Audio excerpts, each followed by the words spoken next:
There's a man out there somewhere who looks a little bit like the actor Idris Elba, or at least he did 20 years ago. I don't know anything else about him, except that he once saved my life by putting his own life in danger. This man ran across 4 lanes of freeway traffic in the middle of the night to bring me back to safety after a car accident that could have killed me. And the whole thing left me really shaken up, obviously, but it also left me with this kind of burning, gnawing need to understand why he did it. What forces within him caused him to make the choice that I owe my life to risk his own life to save the life of a stranger? In other words, what are the causes of his or anybody else's capacity for altruism? But first, let me tell you what happened. That night, I was 19 years old and driving back to my home in Tacoma, Washington, down the Interstate 5 freeway, when a little dog darted out in front of my car. And I did exactly what you're not supposed to do, which is swerve to avoid it. And I discovered why you're not supposed to do that. I hit the dog anyways. And that sent the car into a fishtail and then a spin across the freeway, until finally it wound up in the fast lane of the freeway, facing backward into oncoming traffic, and then the engine died. And I was sure in that moment that I was about to die too. But I didn't, because of the actions of that one brave man who must have made the decision within a fraction of a second of seeing my stranded car to pull over and run across 4 lanes of freeway traffic in the dark to save my life. And then after he got my car working again and got me back to safety and made sure I was going to be all right, he drove off again. Never even told me his name. And I'm pretty sure I forgot to say thank you. So before I go any further, I really want to take a moment to stop and say thank you to that stranger.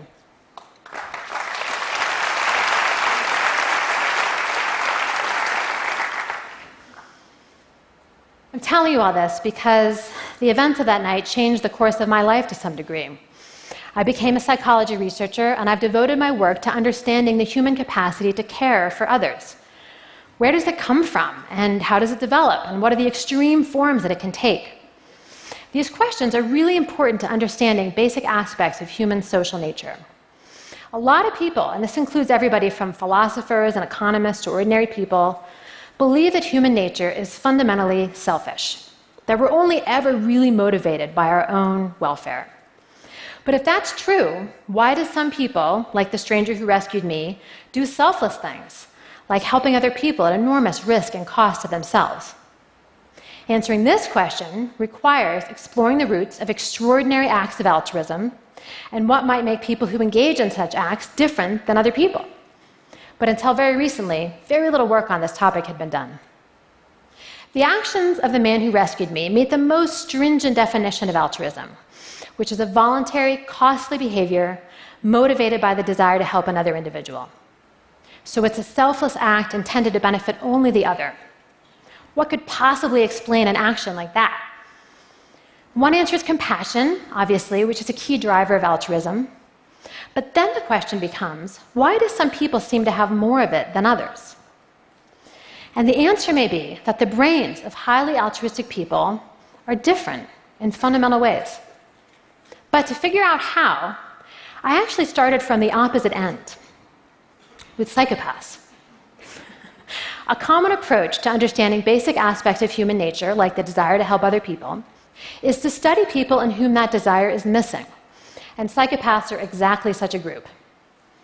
Psychopathy is a developmental disorder with strongly genetic origins, and it results in a personality that's cold and uncaring, and a tendency to engage in antisocial and sometimes very violent behavior.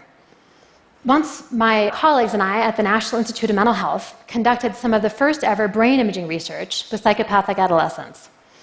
And our findings, and the findings of other researchers now, have shown that people who are psychopathic pretty reliably exhibit 3 characteristics. First, although they're not generally insensitive to other people's emotions, they are insensitive to signs that other people are in distress. And in particular, they have difficulty recognizing fearful facial expressions like this one. And fearful expressions convey urgent need and emotional distress, and they usually elicit compassion and a desire to help in people who see them. So it makes sense that people who tend to lack compassion also tend to be insensitive to these cues. The part of the brain that's the most important for recognizing fearful expressions is called the amygdala. There are very rare cases of people who lack amygdalas completely, and they're profoundly impaired in recognizing fearful expressions. And whereas healthy adults and children usually show big spikes in amygdala activity when they look at fearful expressions, psychopaths' amygdalas are underreactive to these expressions. Sometimes they don't react at all, which may be why they have trouble detecting these cues. Finally, psychopaths' amygdalas are smaller than average, by about 18 or 20%. So, all of these findings are reliable and robust, and they're very interesting. But remember that my main interest is not understanding why people don't care about others, it's understanding why they do. So the real question is, could extraordinary altruism, which is the opposite of psychopathy in terms of compassion and a desire to help other people, emerge from a brain that is also the opposite of psychopathy, a sort of anti-psychopathic brain, better able to recognize other people's fear, an amygdala that's more reactive to this expression and maybe larger than average as well? As my research has now shown, all three things are true. And we discover this by testing a population of truly extraordinary altruists. And these are people who have given one of their own kidneys to a complete stranger. So these are people who have volunteered to undergo major surgery so that one of their own healthy kidneys can be removed and transplanted into a very ill stranger that they've never met and may never meet. Why would anybody do this? That's a very common question. And the answer may be that the brains of these extraordinary altruists have certain special characteristics. They are better at recognizing other people's fear. They're literally better at detecting when somebody else is in distress. This may be, in part, because their amygdala is more reactive to these expressions. And remember, this is the same part of the brain that we found was underreactive in people who were psychopathic. And finally, their amygdalas are larger than average as well, by about 8%. So together, what these data suggest is the existence of something like a caring continuum in the world that's anchored at the one end by people who were highly psychopathic, and at the other by people who were very compassionate and driven to acts of extreme altruism. But I should add that what makes extraordinary altruists so different is not just that they're more compassionate than average. They are. But what's even more unusual about them is that they're compassionate and altruistic, not just towards people who were in their own innermost circle of friends and family. Right? Because to have compassion for people that you love and identify with is not extraordinary. Truly extraordinary altruist compassion extends way beyond that circle, even beyond their wider circle of acquaintances, to people who are outside their social circle altogether, total strangers, just like the man who rescued me. And I've had the opportunity now to ask a lot of altruistic kidney donors how it is that they managed to generate such a wide circle of compassion that they were willing to give a complete stranger their kidney. And I found it's a really difficult question for them to answer. I say, how is it that you were willing to do this thing when so many other people don't? You're one of fewer than 2,000 Americans who's ever given a kidney to a stranger. What is it that makes you so special? And what do they say? They say, nothing. There's nothing special about me. I'm just the same as everybody else. And I think that's actually a really telling answer, because it suggests that the circles of these altruists don't look like this. They look more like this. They have no center. These altruists literally don't think of themselves as being at the center of anything, as being better or more inherently important than anybody else.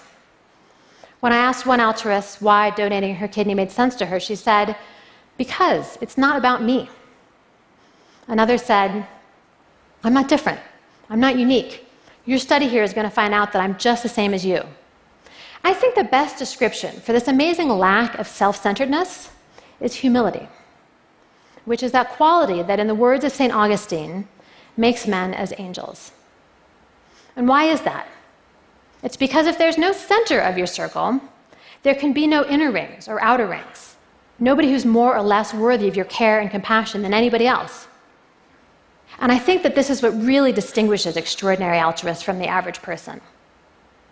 But I also think that this is a view of the world that's attainable by many and maybe even most people.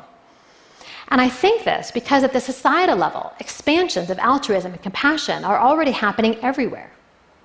The psychologists Steven Pinker and others have shown that all around the world, people are becoming less and less accepting of suffering in ever-widening circles of others, which has led to declines in all kinds of cruelty and violence, from animal abuse to domestic violence to capital punishment. And it's led to increases in all kinds of altruism. 100 years ago, people would have thought it was ludicrous how normal and ordinary it is for people to donate their blood and bone marrow to complete strangers today. Is it possible that 100 years from now, people will think that donating a kidney to a stranger is just as normal and ordinary as we think donating blood and bone marrow is today? Maybe. So what's at the root of all these amazing changes? In part, it seems to be increases in wealth and standards of living. As societies become wealthier and better off, people seem to turn their focus of attention outward. And as a result, all kinds of altruism towards strangers increases, from volunteering to charitable donations and even altruistic kidney donations. But all of these changes also yield a sort of strange and paradoxical result, which is that even as the world is becoming a better and more humane place, which it is, there's a very common perception that it's becoming worse and more cruel, which it's not. And I don't know exactly why this is, but I think it may be that we now just know so much more about the suffering of strangers in distant places. And so we now care a lot more about the suffering of those distant strangers. But what's clear is that the kinds of changes we're seeing show that the roots of altruism and compassion are just as much a part of human nature as cruelty and violence, maybe even more so. And while some people do seem to be inherently more sensitive to the suffering of distant others, I really believe that the ability to remove oneself from the center of the circle and expand the circle of compassion outward to include even strangers is within reach for almost everyone. Thank you.